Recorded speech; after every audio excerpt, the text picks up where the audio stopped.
জামাতের সাথে আমাদের যে আকীদার দ্বন্দ্বগুলো আছে এগুলোর ভিত্তিতে এই পর্যন্ত জামাতকে সরাসরি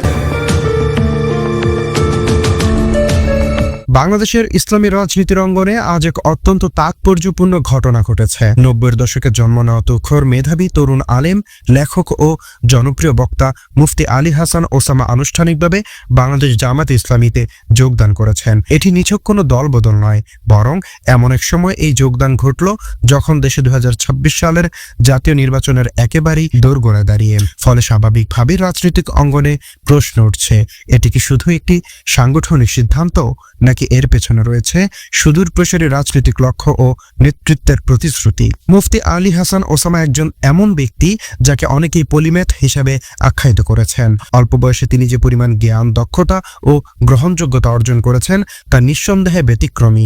তিনি একদিকে যেমন কোরআনের হাফেজ, তেমনি অন্যদিকে একজন ক্ষুরধার লেখক। তরুণ বয়সী ১ ডজনের কাছাকাছি বই লিখে তিনি চিন্তাশীল তরুণ সমাজের মধ্যে আলোচনার কেন্দ্রবিন্দুতে পরিণত হয়েছেন। তার লেখনী শুধু আবেগ নির্ভর নয়, বরং বিশ্লেষণধর্মী ও প্রশ্ন উত্থাপনকারী, যা যুব সমাজকে নাড়িয়ে দিতে পারে। শুধু লেখক হিসেবেই নয়, মুফতি ওসামা একজন শিক্ষক ও শক্তিশালী বক্তা হিসেবেও সুপরিচিত। মাদ্রাসার পাঠদানের পাশাপাশি মাঠ কাঁপানো ওয়াজ ও বক্তব্যের মাধ্যমে তিনি ৯০ পরবর্তী প্রজন্ম জেনজির ভাষায় কথা বলতে পারেন, যা বর্তমান সময়ে একজন আলেমের জন্য বিরল গুণ। একই সঙ্গে তিনি রাজনীতির বাইরের কেউ নন। খেলাফতে মজলিস থেকে উঠে আসার মাধ্যমে তিনি রাজনৈতিক অঙ্গনে ক খ আগে থেকেই রপ্ত করেছেন। এমন একজন অলরাউন্ডার আলেম যখন জামাত ইসলামীতে যোগ দেন, তখন সেটিকে দলটির জন্য একটি বড় অ্যাসেট হিসেবেই দেখা হচ্ছে। রাজনৈতিক বিশ্লেষকদের মতে এতে জামাতের বুদ্ধিবৃত্তিক শক্তি যেমন বাড়বে, তেমনি মাঠের রাজনীতিতেও নতুন গতি আসবে। বিশেষ করে ৯০-এর দশকে জন্ম নেওয়া প্রজন্মের প্রতিনিধিত্বকারী একজন আলেম নেতার সংযুক্তি জামাতের জন্য কৌশলগতভাবে গুরুত্বপূর্ণ। জামাত ইসলামীকে মুফতি ওসামার জন্য আদর্শ প্ল্যাটফর্ম মনে করার পেছনেও যুক্তি রয়েছে। এ দলটি কোনো খানকা নির্ভর বা পারিবারিক রাজনীতির দল নয়। এখানে পীরের ছেলে পীর হন কিংবা নেতার ছেলে নেতা হন না। জামাতের নেতৃত্ব নির্ধারিত হয় যোগ্যতা, তাকওয়া ও সাংগঠনিক দক্ষতার ভিত্তিতে। ফলে একজন সাধারণ কর্মীও ধাপে ধাপে উঠে এসে আমির জামাত হওয়ার সুযোগ পান। এই কারণেই অনেক সমর্থক আজ থেকেই কল্পনা করেছেন একদিন মুফতি ওসামা হয়তো এই দলের শীর্ষ নেতৃত্বে পৌঁছবেন। জামাতের সাংগঠনিক কাঠামোতে সেটি একেবারেই অসম্ভব কিছু নয়। তবে এখানেই শেষ নয়, মুফতি ওসামার জন্য বড় চ্যালেঞ্জও রয়েছে। তাকে শুধুমাত্র মাহফিল বা বক্তৃতার গণ্ডিতে সীমাবদ্ধ থাকতে চলবে না। রাজনৈতিক বিশ্লেষকদের মতে তাকে মরহুম আল্লামা দেলোয়ার হোসেন সাঈদীর মতো হতে হবে, যিনি একদিকে ময়দানে গর্জন করেছেন, অন্যদিকে সংসদে গিয়ে আইন প্রণয়ন ও নীতি নির্ধারণের সক্রিয় ভূমিকা রেখেছেন। মুফতি ওসামাকেই সেই রাজপথ ও নীতি নির্ধারণী রাজনীতির নতুন ধারায় সম্পৃক্ত হতে হবে, নতুবা জাতি একজন সম্ভাবনাময় জাতীয় নেতাকে হারাতে পারে। একই সঙ্গে তার অতীতের কিছু সিদ্ধান্ত নিয়ে সতর্কতা উচ্চারিত হচ্ছে। কাওমি অঙ্গনে আলোচিত সংগঠন আজমতে সাহাবা বাংলাদেশের মহাসচিব পদে থাকা অবস্থায় হঠাৎ পদত্যাগ করে অনেকের চোখে তার অস্থিরতার উদাহরণ হিসেবে ধরা পড়ে। জামাতে ইসলামীর একটি বিশাল ও শৃঙ্খলাবদ্ধ সংগঠন, যেখানে টিকে থাকতে হলে আবেগের চেয়ে বেশি দরকার ধৈর্য, আনুগত্য ও সাংগঠনিক শৃঙ্খলা। সবার প্রত্যাশা মুফতি ওসামা এবার আবেগে নয়, বরং গভীর চিন্তা ভাবনা করেই এই বড় রাজনৈতিক আঙিনায় পা রেখেছেন। বিশ্লেষকরা আরো বলছেন, জামাত ইসলামীকে একমাত্র হকপন্থী দল হিসেবে দেখাও বাস্তবসম্মত নয়। মাওলানা আব্দুল বাসিত আজাদ ও ডক্টর আহমদ আব্দুল কাদের বাচ্চুর নেতৃত্বাধীন খেলাফত মজলিস সহ অন্যান্য ইসলামী আন্দোলনও দিনের জন্য আন্তরিকভাবে কাজ করছে। তবে বাস্তবতা হলো, জামাত ইসলামীর প্রায় ৮ দশক ধরে এই উপমহাদেশে ইসলামী রাজনীতির ধারাবাহিক চর্চা করে আসছে। এই দীর্ঘ সময় তারা রাষ্ট্র পরিচালনার জন্য একটি তুলনামূলকভাবে পূর্ণাঙ্গ কাঠামো তৈরি করেছে। প্রশাসন, অর্থনীতি, সংসদীয় অভিজ্ঞতা এবং তৃণমূল থেকে জাতীয় পর্যায় পর্যন্ত বিস্তৃত জনবল। এই প্রেক্ষাপটে মুফতি আলী হাসান ওসামার মতো একজন উচ্চ সম্ভাবনাময় ব্যক্তিত্বের জন্য জামাত ইসলামী এমন একটি প্ল্যাটফর্ম যেখানে তার মেধা ও যোগ্যতার সর্বোচ্চ ব্যবহার সম্ভব। তার যোগদান অনেকের চোখে একটি স্পষ্ট সিগন্যাল।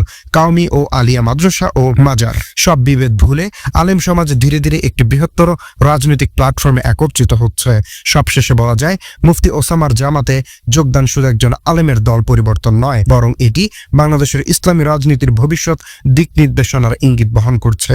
দেশবাসীর প্রত্যাশা তিনি ধৈর্য, আনুগত্য ও সক্রিয় রাজনীতির মাধ্যমে নিজেকে আল্লামা সাঈদীর যোগ্য উত্তরসূরি হিসেবে গড়ে তুলবেন এবং একদিন জাতীয় রাজনীতিতে ইসলামের পক্ষে দৃঢ় কণ্ঠস্বর হয়ে উঠবেন। অন্যদিকে বাংলাদেশ খেলাফত মজলিসের আমির মামুনুল হক বলেছেন, নিজেদের নানা ব্যর্থতার কারণে শেষ পর্যন্ত জামাতে ইসলামের নেতৃত্বাধীন 11 দলীয় জোট টিকেনি। শনিবার 17 জানুয়ারি গণমাধ্যমকে দেওয়া এক প্রতিক্রিয়ায় তিনি এ মন্তব্য করেন। মামুনুল হক বলেন, রাজনীতিতে শেষ বলে কিছু নেই। ভেঙে পড়া এই সমঝোতা আগামী 12 ফেব্রুয়ারির আগেও আবার ঠিক হয়ে যেতে পারে। তবে মনোনয়ন প্রত্যাহারের আগ পর্যন্ত ইসলামী আন্দোলন বাংলাদেশের সঙ্গে আনুষ্ঠানিকভাবে নতুন করে কোনো বৈঠকে বসার পরিকল্পনা নেই বলেও জানান তিনি। জোট ভাঙার কারণ ব্যাখ্যা করতে গিয়ে খেলাফত মজলিস আমির বলেন, জোট ভেঙে যাওয়ার পেছনে এখনো কোনো ষড়যন্ত্র তিনি দেখতে পাচ্ছেন না, বরং নিজেদের সাংগঠনিক ও রাজনৈতিক নানা সীমাবদ্ধতা ও ব্যর্থতার কারণেই এই দূরত্ব তৈরি হতে পারে বলে মন্তব্য করেন তিনি। একই সঙ্গে তিনি জানান, ভবিষ্যতে পারস্পরিক সম্পর্কের ক্ষেত্রে আরও আন্তরিক হওয়ার চেষ্টা অব্যাহত থাকবে। শরিয়া আইন বাস্তবায়ন প্রসঙ্গে ইসলামী আন্দোলন বাংলাদেশের অভিযোগের বিষয়ে মামুনুল হক দাবি করেন, এক্ষেত্রে জামাতুল ইসলামী আমিনের বক্তব্য ভুলভাবে ব্যাখ্যা করা হয়েছে। তার মতে বিষয়টি নিয়ে ভুল বোঝাবুঝি তৈরি হয়েছে, যা রাজনৈতিক আলোচনার মাধ্যমে নিরসন সম্ভব। এর আগে শুক্রবার 16 জানুয়ারি বিকেলে এক সংবাদ সম্মেলনে জামায়াত ইসলামীর সমালোচনা করে 11 দলীয় জোট থেকে বেরিয়ে যাওয়ার ঘোষণা দেন ইসলামী আন্দোলন বাংলাদেশ। দলটির অভিযোগ, জামায়াতে ইসলামী শরিয়া আইন বাস্তবায়নের ঘোষণা থেকে সরে এসে সমঝোতার নির্বাচনের পথে এগোচ্ছে। পাশাপাশি বিভিন্ন সময় জামায়াতের পক্ষ থেকে দলীয়ভাবে অপমানের শিকার হওয়ার অভিযোগও করেন ইসলামী আন্দোলন বাংলাদেশের মুখপাত্র গাজী আতাউর রহমান। অন্যদিকে ইসলামী আন্দোলন বাংলাদেশ জামায়াত ইসলামী নেতৃত্বাধীন জোটে না থাকার স্পষ্ট ঘোষণা দিলেও এখনও তাদের জন্য আলোচনার দরজা উন্মুক্ত রয়েছে বলে জানিয়েছেন বাংলাদেশের জামায়াত ইসলামীর সহকারী সেক্রেটারি জেনারেল এহসানুল মাহবুবুর জুবায়ের। শনিবার রাজধানীর মগবাজারে জামায়াতের কেন্দ্রীয় কার্যালয়ে আয়োজিত এক সংবাদ সম্মেলনে সাংবাদিকদের এসব কথা বলেন। ইসলামী আন্দোলন বাংলাদেশের জন্য জোটে যুক্ত হওয়ার সুযোগ এখনো আছে কিনা এমন প্রশ্নের জবাবে এহসানুল মাহবুবুর জুবায়ের বলেন, জামায়াত ইসলামী শুরু থেকে বলে আসছে যে তাদের দরজা সবার জন্য উন্মুক্ত। তিনি বলেন, আমরা সবসময় বলেছি আমাদের দরজা সবার জন্য খোলা, এখন আমাদের সেই একই বার্তা রয়েছে।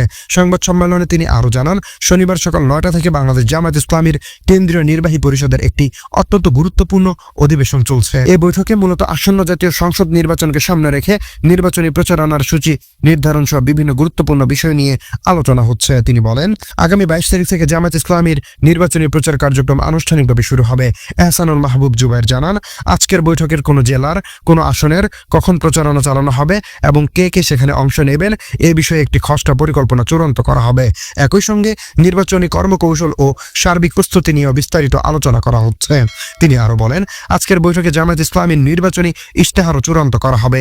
নির্বাচনী কার্যক্রম শুরুর পর সুবিধাজনক সময় সংবাদ সম্মেলনের মাধ্যমে এই ইশতেহার জাতির সামনে তুলে ধরা হবে বলে জানান তিনি। সংবাদ সম্মেলনে এহসানুল মাহবুব জুবায়ের বলেন, একটি রাষ্ট্র পরিচালনার জন্য প্রয়োজনীয় বিভিন্ন গুরুত্বপূর্ণ বিষয়ে জামায়াত ইসলামীর বিশেষজ্ঞ টিম বেশ কয়েকটি পলিসি পেপার প্রস্তুত করেছে। জনগণের ভোটে রাষ্ট্র পরিচালনার দায়িত্ব পেলে কিভাবে দেশ পরিচালনা হবে তার বিস্তারিত দিক নির্দেশনা এসব নীতিপত্রে উল্লেখ থাকবে। এখন প্রশ্ন হলো, ইসলামী আন্দোলন বাংলাদেশ কি শেষ পর্যন্ত তাদের অবস্থান পুনর্বিবেচনা করবে নাকি একক পথেই হাঁটবে? আর আসন্ন নির্বাচনে জামায়াত ইসলামী কি সত্যি নিজেদের সংগঠন, নীতি ও পরিকল্পনা নিয়ে জনগণের আস্থা অর্জন করতে পারবে? আপনার মতামত কমেন্টে জানাতে ভুলবেন না এবং এরকম সব রাজনৈতিক বিশ্লেষণ সবার আগে পেতে চ্যানেলটি সাবস্ক্রাইব করে রাখুন। আজকের মতো এখানেই বিদায় নিচ্ছি। ততক্ষণ পর্যন্ত সবাই ভালো থাকবেন, সুস্থ থাকবেন। আল্লাহ হাফেজ।